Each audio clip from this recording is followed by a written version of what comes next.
Hi, everyone. We all know why we're here, so let's just kind of get right to it. Before I turn it over to Tony, a favor to ask. We have a lot of friends here on the line today who want to ask Tony a question. We've got about 45 minutes or so. There won't be enough time for us under any circumstance to accommodate everyone, so we can kind of keep your questions concise and refrain from two-part questions. I'll give everyone the best chance to participate. So now, without further delay, it's my privilege to introduce to you AEW CEO, GM, and Head of Creative, Tony Khan. Tony, why don't you offer some opening thoughts, and then we'll open the line for questions. Hey, everyone. I'm so excited to be here as we are on the road to Revolution officially now. Thank you, everyone, for waiting. I really do appreciate it, and I value everyone's time on this call, and it means a lot, every single one of you that dialed in. I think generally most people here are big wrestling fans like I am, and I'm very excited for tonight. It's a big night. We have a big announcement to come, and there are a lot of big things in the future for AEW and pro wrestling in general. And tonight is a big part of it, and we're on our way to one of our biggest events we've ever had. Revolution always is a fun, great event, and I think, by the way, is anybody here an echo? Anybody hearing the echo right now? Hopefully it's not more tech issues. I got it, Tony. Yep. Thank you very much. I appreciate that. That was going to be a long afternoon if everything I heard was echoed. So thank you very much. And Revolution is always one of our best events, and I am very much looking forward to a great Revolution, and you're all a huge part of it. So thanks for being here today. All right, thanks, Tony. All right, so we're gonna do as we normally do. I'm gonna name who's up first and then who's on deck. So let's start with Garrett Martin from Pace Magazine, and following Garrett will be Brandon Thurston from WrestleNomics. Garrett, you're Great. Hey, Tony, you mentioned the big announcement. I know that's just a few hours away, but is there any insight you can give us about it before the show tonight? I've kind of given hints. I probably don't want to say too much more before we go live on TBS tonight. I do think it's a major announcement. I think it will affect pro wrestling, and I think it's going to be awesome news for the fans and a lot of the wrestlers. And I'm really looking forward to it. And to be able to give that message to our fans on Dynamite tonight, it's a great pleasure, and it's exciting to have another reason for the fans to want to watch the show tonight, in addition to all the exciting things happening going into Revolution. So I'm sorry to lead off with not giving you probably what you wanted, but I do think we're not too far. Like you said, we're only hours away from the announcement, so I probably can't offer much more insight than I already have. Nice try, Garrett. Next up is Brandon Thurston from WrestleNomics, and on deck will be our friend Dave Meltzer from Wrestling Observer. Brandon? Hey, Brandon. Thanks for your time today. What's up, man? Thank you, Brandon. Yeah, great to talk with you. So the Nielsen TV ratings data that I've seen shows that while AEW's African American audience is pretty much on par with that of TV generally, that percentage of the audience is considerably lower than, say, WWE's African American audience. So I was wondering, is that something you feel you can change? And if so, what has AEW been doing lately to address that? That is a tremendous question, and I really appreciate it. Thank you, Brandon. I have noticed that. I study the patterns very closely, and it's something I'm cognizant of, and an audience that we really do want to grow, and it's very important to us. Not just growing that audience. I think diversity is very important to the company for a number of reasons, but absolutely expanding our viewership. We think that is something that will help us, and that's why you see so much great diverse talent on the show, and there's been better representation, I think, than ever before. Diversity among the champions and new stars coming in. So I think when you look at who's been coming into the company and the profile of free agents we continue to sign, and the huge push that Jade Cargill is getting, and a lot of the stars who have been getting pushed up the card and getting put in big spots, I think that is consistent with trying to grow that audience. Okay, thanks, Brandon. Dave Meltzer from Wrestling Observer is next, and I'm going to follow that with a write-in from Jonathan Hood from ESPN Radio in Chicago. Dave. Okay, Tony, how you doing? I'm doing great, Dave. How are you, man? I'm doing great. So I actually wasn't looking for that, but he actually triggered something where if you want to talk about the same similar situation with women, but my question was more along the lines of 2023, 2020, late 2022 through 2023. Is there anything in your mind to peak the company when it comes time for the next television contract negotiations?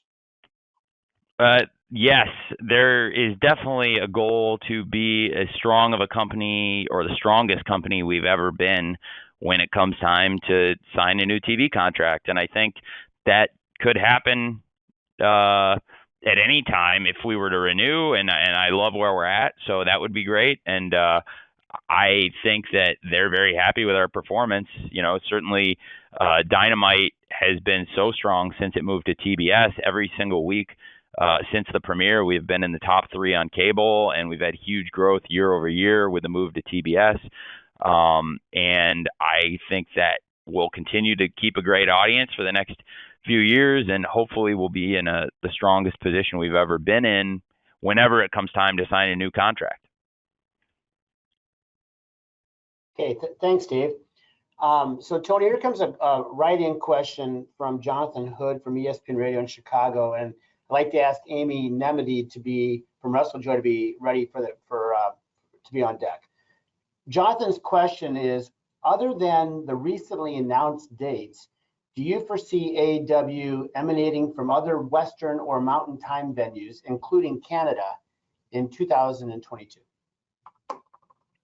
It's a great question.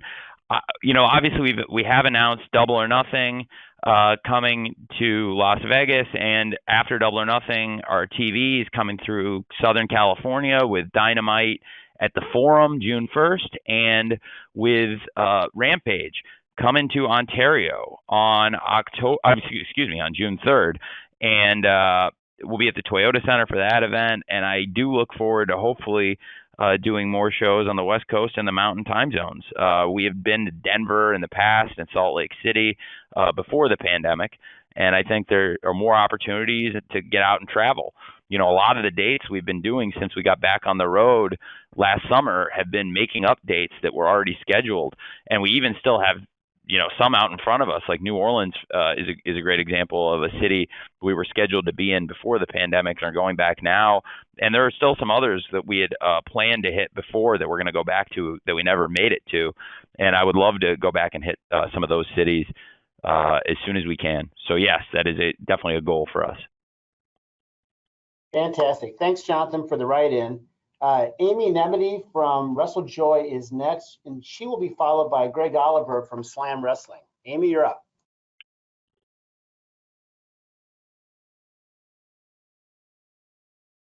Hi, Tony. Thank you so much for taking the time today.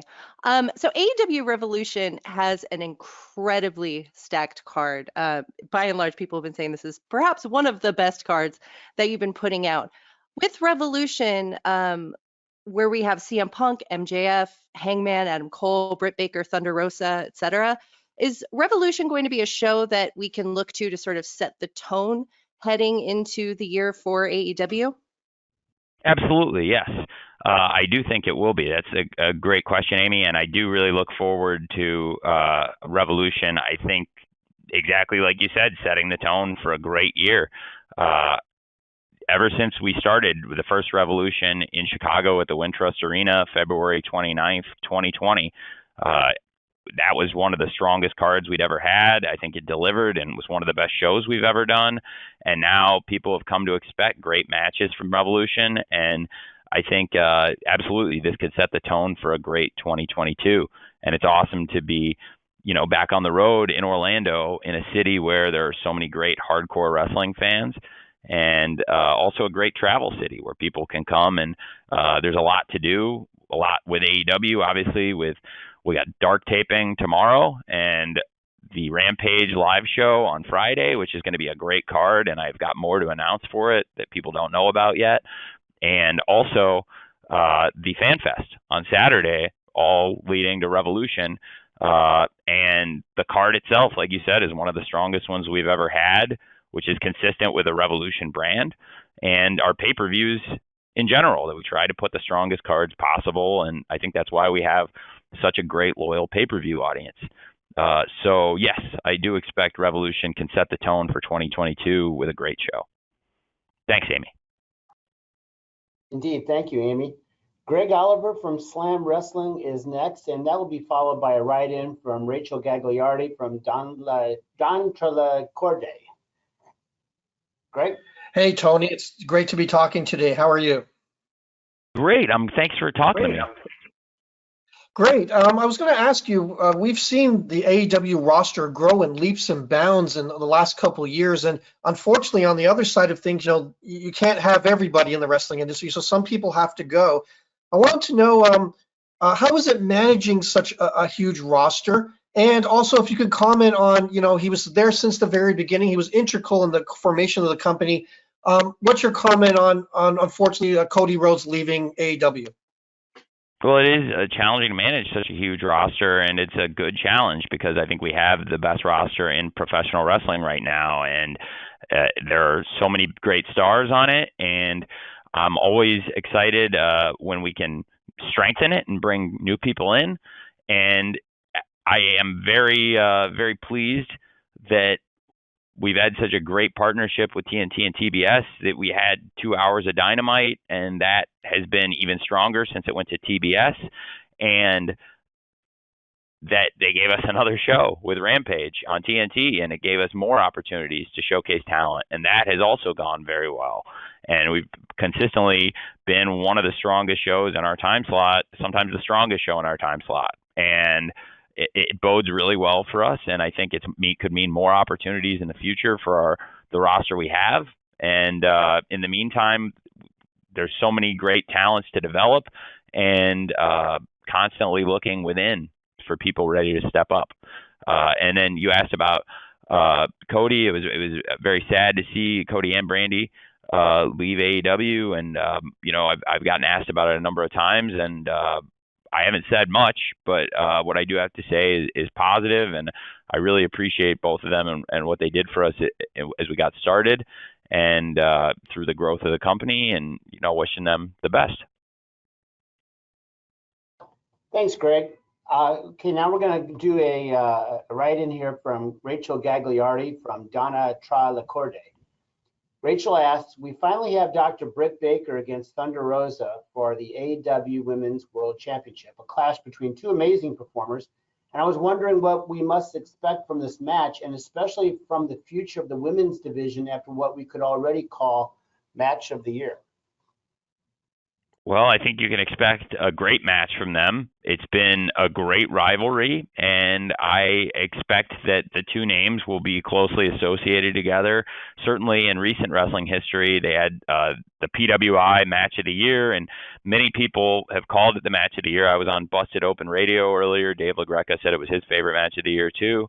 And a lot of the fans have come up and mentioned it as one of their favorites. So the Lights Out match they had was a classic. I think this is another chapter in a great rivalry, and I'm really excited to see now, finally for the championship, Dr. Britt Baker defending the title against Thunder Rosa. It's a huge match, and it means a lot. And when you look at the history between the two, it means that much more. Thanks, Rachel. And as I was practicing how to pronounce Donna Trelacorde, I forgot to ask Mike Johnson to be ready from PW Insider. So, Mike, you're going to be next, and following Mike will be Chris Mueller from Bleacher Report. Mike, you good to go? I am good to go. How are you guys doing? Great, Mike. How are you, sir? I'm good. So our good friend Greg Oliver in Canada took my two questions. So I will ask this one, which we always get, especially from younger readers, including my son. What are the plans at this point to start to get the library into a streaming service? whether something that's self-produced by the company or perhaps HBO Max, which just announced they're going to start doing some live sports. We constantly hear from younger, and when I say younger, I mean 20s to early 30s readers who don't want to be trapped into watching something on a DVR and just want to stream something on their phone. Is there any inroads made or any update on AEW having past content or current content streaming where they can find it on devices or a streaming service? Well, that's a great question. Thanks, Mike. I get asked that a lot myself too. I've been asked it several times today and in the past week. It's absolutely something that we're looking to do. I can't say much more about it right now, but absolutely we work with one of the greatest tech companies and one of the greatest content companies in the world, with Warner Media, and they're constantly growing their library and their offerings, and there would be, I think, great opportunities working together on that potentially. And I think it would be very good for the fans and absolutely for the younger fan base, especially. Streaming is more so a part of their life and how they interact with content, and so it makes a lot of sense. Thanks, Mike. Next up will be Chris Mueller from Bleacher Report, and I'm going to follow Chris with a write-in from Randy Zelia from Back Sports Page. Chris? Great. All right. Hey, Tony. So we've seen a couple times recently, I believe mostly on Dark, we've had a couple of superstars come out to their songs from the recent AEW Who We Are album. I was curious if there's been any thought on your part of making some of those the permanent entrance music for anybody, or if maybe we might see it used for special occasions like the upcoming Revolution show. I'm leaving that to some extent up to the wrestlers themselves, especially because I think those are great tracks and they're examples where I think they're great songs to tell the stories of the wrestlers, but then there's other examples where they're great entrances. Some people have wanted to use them as their entrance and other people have not. So I'm taking it on a case-by-case basis. So that's why it's a really good question, Doc. For example, we were at the Dark tapings and we experimented with Will Hobbs, which is using his song off the album, which is a great song. And he came out and he said, I really liked it, but in the future, I think I'd like to use my original song, the Powerhouse Hobbs song. And he felt like he gets a big pop and he's established it. So he loves the song off the track, but he also would probably for the arenas and the matches use his original song. And then there are other people who really would like to use it, I think, as their entrance theme going forward. And we're going to literally, as we were about to get started here, I heard from Scorpio Sky that he was interested in using his as his entrance and experimenting with that. And so we're going to do that. And there are a number of other wrestlers who have tracks on there, and I'm open to using them. So it's on a case-by-case basis, I think. And one of the most important things is that the wrestlers themselves feel good about what they're walking out to. In general, I've never asked anybody to walk out to a song they don't feel good about. I don't think it makes any sense, and it's not sustainable. So I hope that makes sense and kind of answers what you're looking for, Doc. Thanks, Chris. Coming up next here, I'm going to read a write-in question from Randy Zelia from Back Sports Page. Following this write-in question will be Stephanie McGee from Digital Spy. Tony, Randy asks, how difficult is it to manage this roster knowing you only have a set amount of hours each week? It's a great question. I kind of touched on it earlier. That's why getting Rampage was so huge for this company, because as we were expanding and signing more great talent than we've ever had, it came at a perfect time for AEW Rampage. And now we built a really good audience on Friday nights where we're consistently number one, number two, one of the top shows in that time slot, 10 p.m. Friday nights Eastern time. And that helped tremendously. And I think we get more wrestlers on TV, and it's helped us feature a lot of the stars we have and also develop young wrestlers. So it is always challenging, and I think it was challenging when it was 2 hours, and now we have more great wrestlers and 3 hours, and it's still a challenge, but it's a great thing. And the strength of the roster is good. Believe me, you'd much rather have a very strong roster with a lot of depth and challenges trying to utilize people than be very thin. During the pandemic, especially at the beginning, I was working with a very thin crew and did the best I could to make the most of what everyone contributed. And those people did a lot for us and they did great. And, you know, I'm very grateful to have a very deep crew now. Thanks, Randy. Okay, Stephanie McGee from Digital Spy is next. Stephanie will be followed by Connor Casey from Comic Book. Stephanie, you're up. Hey, Tony. It's Stephanie Chase. How are you? I'm well. Thanks for joining us today, Steph. I wanted to ask, as you were saying earlier, like it's another stacked card, and this is something I know I've asked you before previous pay-per-view, but can you talk a little bit about putting together the match order for this one? And we know we've got the world title match, Adam Cole and Adam Page, but also like something as big as the Punk MJF dog collar match, how you've kind of worked out where something like that should be placed. Well, it's a great question. It's always challenging putting the card order together. I think this show with so many great matches is probably the most challenging ever, but it's going to come together and it's going to be a great wrestling pay-per-view.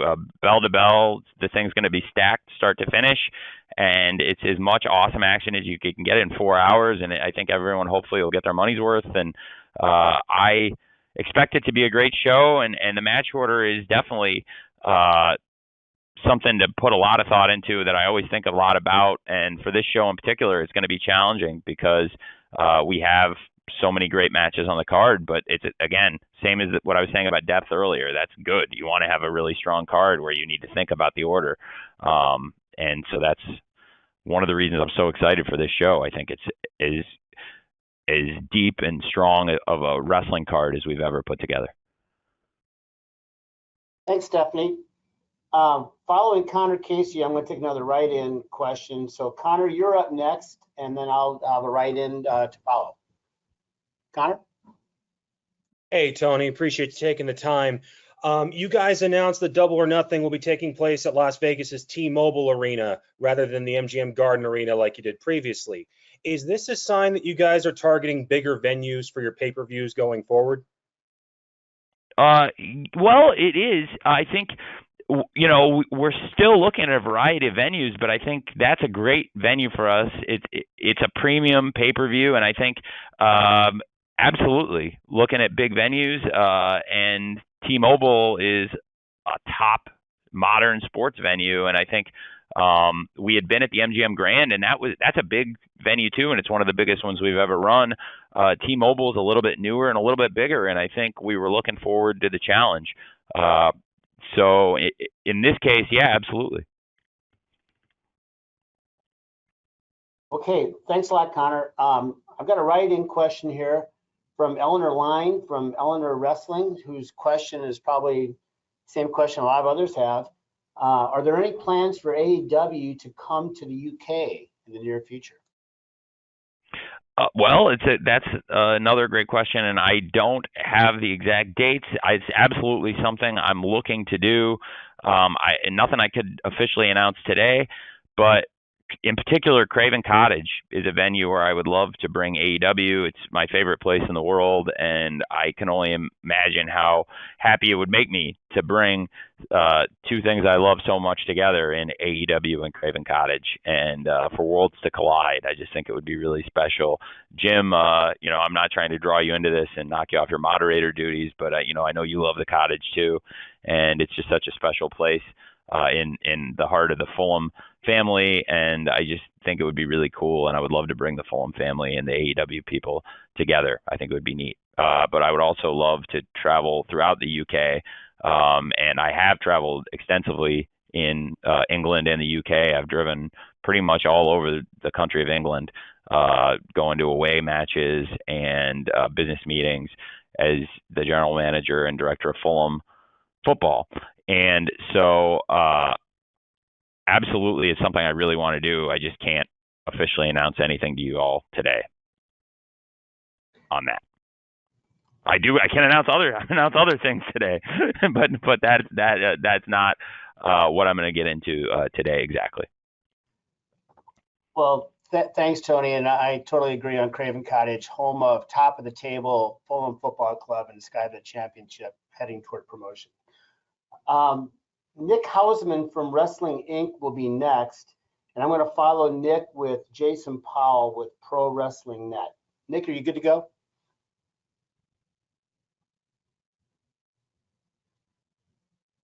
Hey, can you hear me now? We can. Hello? Okay, wonderful. Hi, Tony. Hey, what's up, Nick? Not much, Tony. This calls what's going on right now. So I wanted to ask you about Jeff Hardy. He got caught on camera saying he was going to be heading to AEW. There's been a lot of teases, it would seem, about Jeff coming to AEW. Should fans consider it a foregone conclusion that Jeff is AEW bound? I don't think anybody should consider it a foregone conclusion. I do really like Jeff a lot. I think Jeff is still obligated to another company here for at least several more days. But at some point, when Jeff is free and clear, I would love to have Jeff in AEW. Jeff is a friend of mine. I really like him very much, and I think the world of him. I have a lot of respect for him as a wrestler, and he's also a very nice person. And I think he would fit in very well in AEW, and we would love to have him potentially. Thanks, Nick. Jason Powell from Pro Wrestling Net is next. I'm going to follow Jason with Carol Montez from Caro Taro. Hey, Tony, how are you? Well, how are you? Doing great. When it comes to the Cody Rhodes situation, it's been reported that you had a renewal option in the Young Bucks contract that you opted to execute. Did Cody have a similar option in his deal? And if so, why didn't you use that option to keep him in the fold? It's a great question. There have been a lot of great questions today. I know I say that a lot, but I honestly mean it. If I didn't think it wasn't a good one, I wouldn't say it. That is a very fair question to ask. I don't want to get too deep into it because a lot of this is personal between me and him, but I tried to reach a longer agreement with him beyond what we had for the option years. And it sounded like at one point, I think that we were going to, honestly. And when we couldn't settle on it, the last thing I want to do is keep somebody here that isn't going to want to be here. So it didn't look like we were going to get a longer deal done, and I would have loved to have done it, and I have a lot of respect for him. But when we didn't come to terms on that, it made it pretty clear where we were going to end up on things. And that being said, I've said nothing but respectful stuff about Cody, and I'll continue to. Thanks, Jason. Caro Montez from Caro Taro is a write-in, so I'm going to read his question and ask Sean Ross Sapp from Fightful.com to be ready after this. Caro asks, Tony, Mikey Ruckus and the music department do a fantastic job with the music. Do you plan on hosting a concert this weekend showcasing AEW music? Do you plan on doing more events like this for fans in the future? And what do you have in mind to maintain fan engagement? That is something we are doing. There's a concert this weekend. Mikey has composed so many great themes and performed a lot of these themes, and it's a great chance for him to go play live for the fans, and they'll get to hear these themes live for the first time with Mikey playing them. And he's done so great writing some of these songs, and I just think it's a great opportunity for the fans to have a good time and do something different and let loose. And it's a very different experience going to a concert than going to a wrestling show, but this is kind of a mix of the two worlds, and going to have a good time at the concert, but still with your wrestling friends and doing something wrestling related on the road to Revolution this big pay-per-view weekend. And I really, I just think it'll be a lot of fun. So I think that for fan engagement, we made those songs available online, and some of them have really caught on and become hits. We've had a great interest in the new Keith Lee track, for example. Adam Cole's song has been the #1 metal song and the #1 rock song on iTunes, which is awesome for us.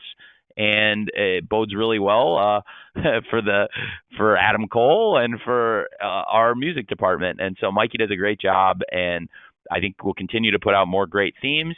and for staying engaged with the audience. I think these are great events, and we're trying to put more different things on the pay-per-view weekends, like the Fan Fest and Mikey's concert, different things to make the pay-per-view weekends feel special. Something I don't know if I've mentioned to anybody, this might be the first time I'm breaking it, here in Jacksonville right now is a content creator who I really like, RJ City. I think does a great job developing content, and I'd seen him doing some stuff other places. And we're on the road to Revolution, and it's such a big event, and I'm part of the IWC, like pretty much everyone on this call is part of the internet wrestling community, and I have been since I was a very small child on dial-up internet, and it's still a big part of me. And I thought his stuff is great. He popped me.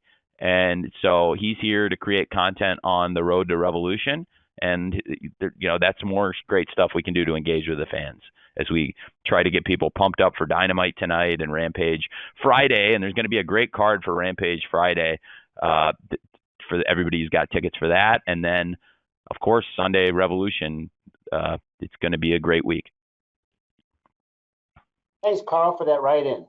Sean Rossap from Fightful is next, and Sean will be followed by Shaquille Majori from CBSSports.com. Sean. Hey, Tony. Thanks for doing this. Very happy to hear the RJ City stuff. He's great, but wanted to ask you about the potential of trios titles. That's something that you often see fans discussing. Is it something you're considering, maybe even in the near future? And what are maybe some of the pros and cons of that from your view? Well,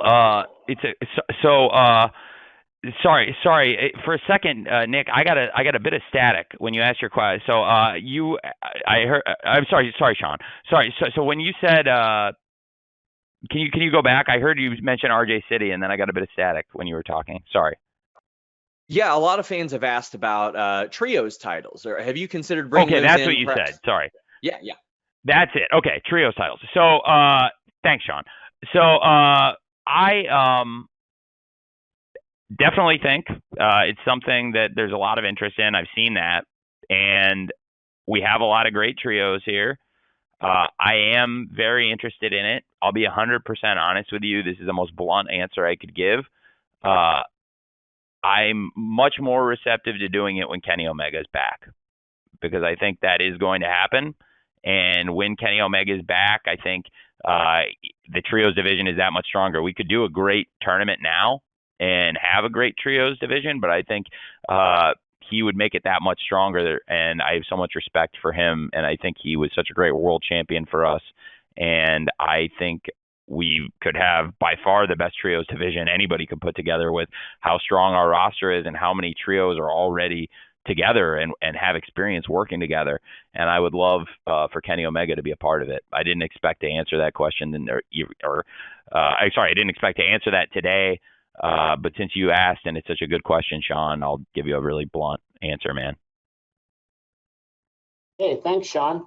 Shaquille Majori from CBSSports.com is next. Shaquille will be followed by Will Washington from Grapsody. Shaquille? Hi, Tony. Thank you so much for doing this today. Thank you, Shaq. Yeah, man. Good to hear from you. So very quickly, just MJF delivered, a promo for the ages on last week's Dynamite. Can you tell me a little bit about the trust that goes into trusting talent to tackle that sort of subject matter with such honesty but such poise? And then I think generally there's a belief that MJF is a once in a lifetime talent, but how much did that promo sort of reinforce that belief on your end? Well, again, it was working in sports. You work with extraordinary people, and MJF is one of the most extraordinary people. He has a talent, and he has a number of talents. He's a very well-rounded pro wrestler, which means he's got a lot of different talents that it takes to be a well-rounded pro wrestler, because you need a number of skills to be that, and he has them all. And again, when you're in professional sports, you get to work with extraordinary people, and you watch them do extraordinary things, and it becomes almost routine. And I never take for granted the extraordinary things they do. And so I never want to let it be routine or take it for granted when MJF goes out and does something outstanding. I've heard him give some of the best promos in modern wrestling, and what he went out and said, it was very moving, and it moved a lot of people, and it spoke to a lot of people, and it was not the person they expected to hear it from, which I think made it that much more impactful of a statement. And I thought it was phenomenal what he said and what he did out there, and I don't think that's at all inconsistent with who MJF is and what he's capable of. He's a phenomenal person who does extraordinary things. Thanks, Shaq. Next up is Will Washington from Grapsity. Will be followed by John Alba from Ad Free Shows. Will. Hey, Tony, how's it going? Hey, good, Will. How are you? I'm doing very good.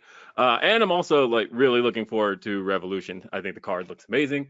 I'm actually really looking forward to all 9 matches and being in attendance for them.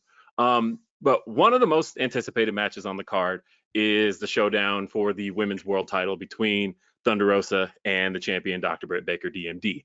The last time these two faced off was at last year's St. Patrick's Day Slam, and it was historic for a few reasons, one of them being the first ever women's main event for AEW. And being that the stakes are raised this time around and the profile of both stars, and Britt's talked about it a lot as a goal of one of hers, is there any chance that this main event's Revolution? And if not, do you see it happening at any of the upcoming pay-per-view events in the near future? I definitely think it's some of our major events.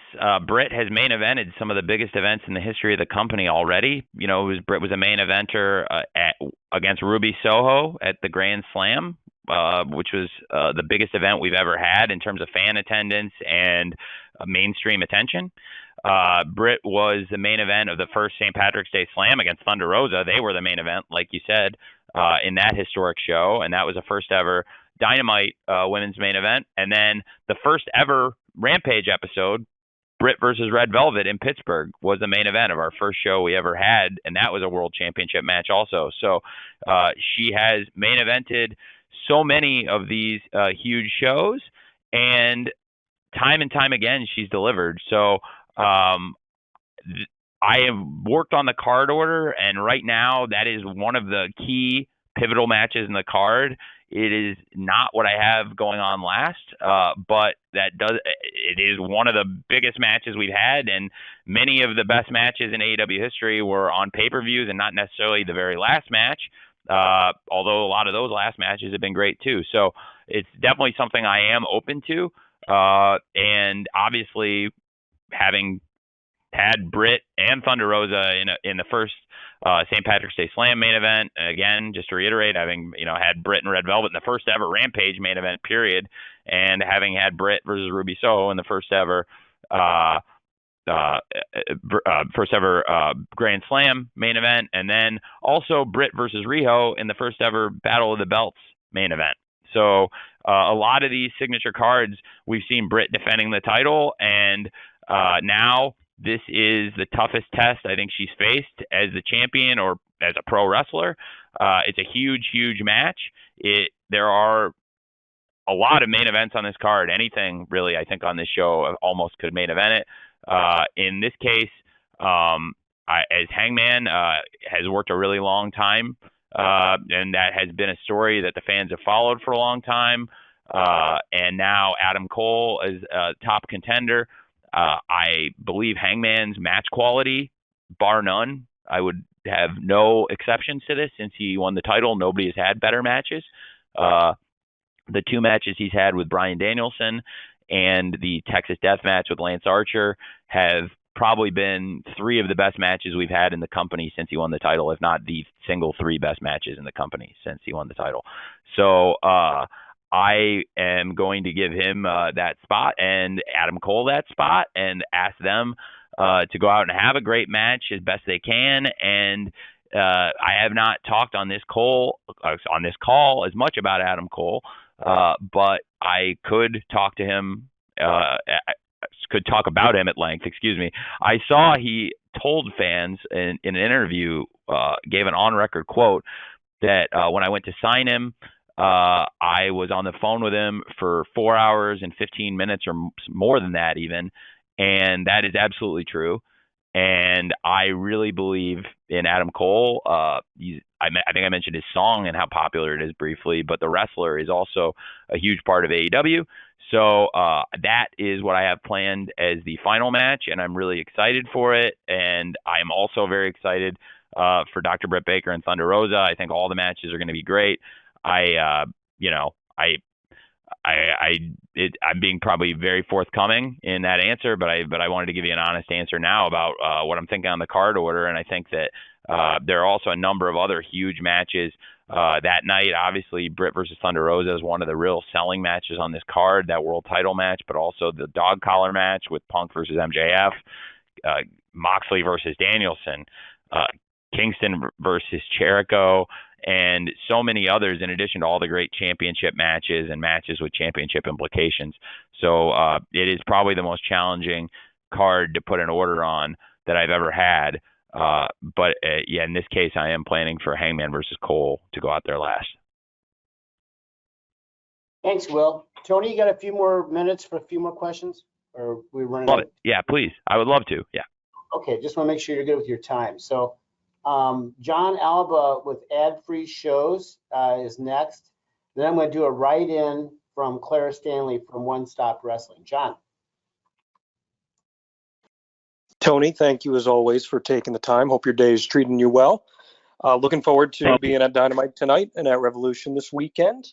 A name that I wanted to ask you about is the former Cesaro, who we just found out recently is a free agent. AEW can obviously only add so many guys, but the sentiment among a lot of people in that IWC that you mentioned before is that that's a guy that could probably contribute in a multitude of ways, not just in the ring. Is he somebody that you've looked at in terms of bringing in potentially?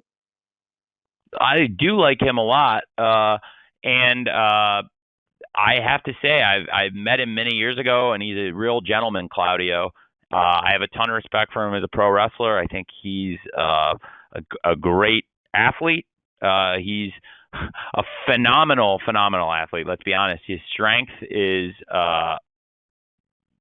tip top. He's very few peers in the power department, and also mentally, he puts great matches together. He's got great psychology and just a great guy. So yeah, I mean, that's always something I would be open to. Thanks, John. Here's a write-in question from Claire Stanley, and following Claire, I'd like to call on Izzy from the Hot Tag. So Izzy, be ready. Claire Stanley asks, do you have any information that you can give us about the AEW video game?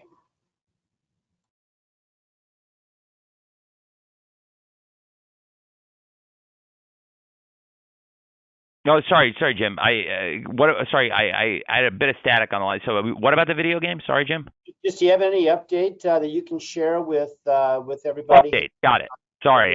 Yes. I don't have any specific updates other than that they're working every day on it, and people were recording voice tracks this week.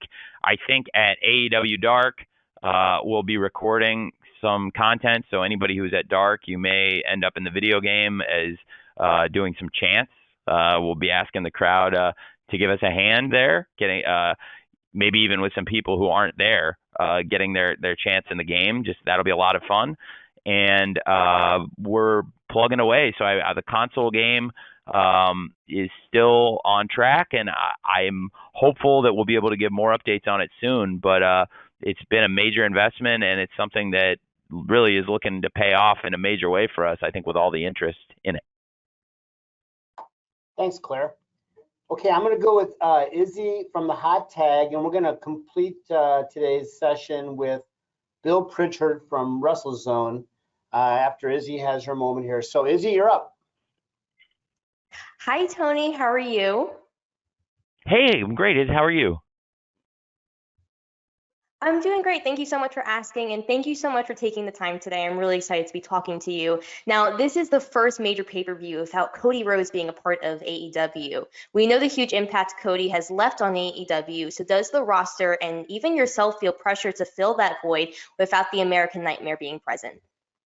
No, I don't actually, because I've done a few pay-per-views without Cody on them, and they were both very successful. And I really love having him here as a huge part of the company. But the biggest pay-per-view show the company ever did, he wasn't on, was All Out, and the previous year's All Out, he also was not at, and he's a huge part of the pay-per-views he has been on.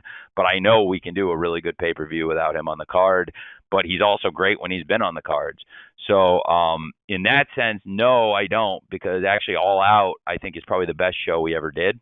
And in every show I think we ever do will be compared, I think, to All Out is probably all around as strong an event as I've ever been a part of. So I will miss him very much in a lot of ways, but in terms of feeling that pressure to put on a great pay-per-view, I don't feel that as much because we've done that. Okay, thanks, Izzy. Last, certainly not least, is Bill Pritchard from WrestleZone. Bill, you're up. Hey, Tony, how are you? I'm great, Bill. How are you? Good. Earlier today, you had some really kind comments about Orange Cassidy on Busted Open. You used the phrase net positive despite somewhat of a mixed reaction from some groups. And I just wanted to know, another example of maybe somebody in that category is like a Danhausen. And I just wanted to know if there's a huge difference between those two guys, Bill. There's a huge difference between those two guys. They're both very, very engaging people. But when you compare the two people, they both have huge social engagement. There's similarities. There are definitely similarities. But in the ring, if you watch them enough and the work of the two people, I think they're very different wrestlers, if that makes sense. Yeah, I think that's fair. And, I'm a fan of both myself. But what I was going to ask is there a way that you can see using the net positive as sort of a metric going forward for talent in the future, whether it's, somebody like one of those guys or just on a broader scale, just using that just to try to evaluate potential free agent signings? Yeah, man, for sure. I think in general, that's how you look at it, is what they're going to add to the company. I think, almost any wrestler of any repute and experience is going to have some fans, hopefully, and they bring them with them. And you're looking for somebody that's going to bring a lot of fans, and there may be some people that have detractors, and that is not always a bad thing. And I think so in that sense, they are very similar. The reason I jump on that is because like the point I made earlier today, in that interview, is when you talk about like in-ring ability and what the guys do, I think they're very different wrestlers, Orange Cassidy and Danhausen, and the way they approach the matches. They both have a lot of fans, a lot of kids that love both of them, a lot of young audience that responds really positively to them. And I think that's why there is some appeal. That's why I think they're good together. But I also think that, there's just a lot of differences. And so that's why I think that it's a good fit, because they complement each other very well. And Orange Cassidy, no matter what anybody thinks of him, has had a lot of matches that have done really big TV ratings, and has delivered in big match after big match after big match. And Danhausen is somebody who's got a huge audience already before he came to AEW. A lot of people really like him. And so comparing the two of them, I think, is apples and oranges. But if you're asking, which you are asking, if I'm using that kind of net positive as a good barometer for how I think somebody can affect the company, yeah, that's a great question, man. Absolutely. And it's an ever changing barometer. I think one of the points I was making earlier on Busted Open, I think most people probably did not hear it, was that they asked me something that surprised me from the beginning of AEW, and I didn't know how popular he was going to become, Orange Cassidy. And one of the reasons that I've given him as much of a platform and as much TV time and big matches as I have, obviously he brings an audience, which is the most important thing, and he consistently delivers numbers for us. But also, it's because I really care about wrestling and good wrestling. And even if you don't like his tactics or his psychology, he can go. And he's a gifted athlete and a very gifted wrestler when he wants to try, so to speak. And that is kind of some of the stuff I was saying about him. So I think Danhausen is such a charismatic person, and to have the two of them out there together, clearly the fans really respond to it. So that's why I think they're such a good pair, because I think they have a lot of similarities and some big differences too that make them very complementary.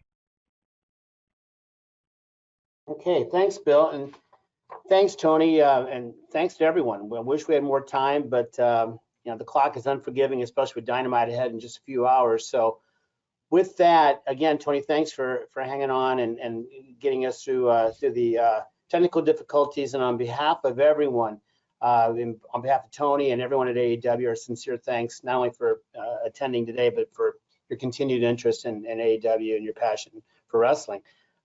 We'll be distributing an audio recording here shortly to all attendees.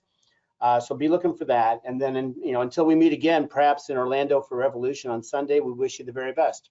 Again, thanks a million for joining us. Hey, may I have a one chance, Jim, to say goodbye to everybody? Absolutely, you may. I would love to. If anybody's still on, half you people probably hung up, but I just really appreciate everybody being here today. It means a lot. Dave, I saw, I'm looking through here as I was about to say goodbye. I'm looking through. Dave, I think you may have misunderstood what I was saying. I said the match order would be very difficult. I never said they would have trouble following any of these matches, Page versus Cole. I think that they can follow anybody. Hangman Page and Adam Cole, two of the best wrestlers in the world. So no, I did not say that, Dave. And also, Sean, I apologize to you for calling you Nick earlier. Nick's question was so good. I still was thinking about it, and then I had some static on yours, Sean. So thanks for that. And everyone else, I really appreciate you all being here. And thank you for giving us this chance to promote Revolution and also talk to you and answer questions. And if there's anybody whose questions I didn't get, I'm genuinely sorry. I will stay in the scrum as long as I need to answer every single person's questions. And I just really appreciate you all supporting AEW and supporting Revolution by covering us. And I know a lot of you are not in the business of being fans, but a lot of you are wrestling fans anyway. So I thank you for that. And I hope you enjoy the show as fans, and hopefully I'll get to answer everyone's questions in the scrum. So thank you for that. Thank you, Tony. And thanks again, really, to everybody for joining us. This is always a great tradition for AEW ahead of the pay-per-views, and we always look forward to it. And so again, on behalf of Tony and everyone at AEW, 1,000 thanks for all you do. Thanks, everyone. Cheers. Thanks all.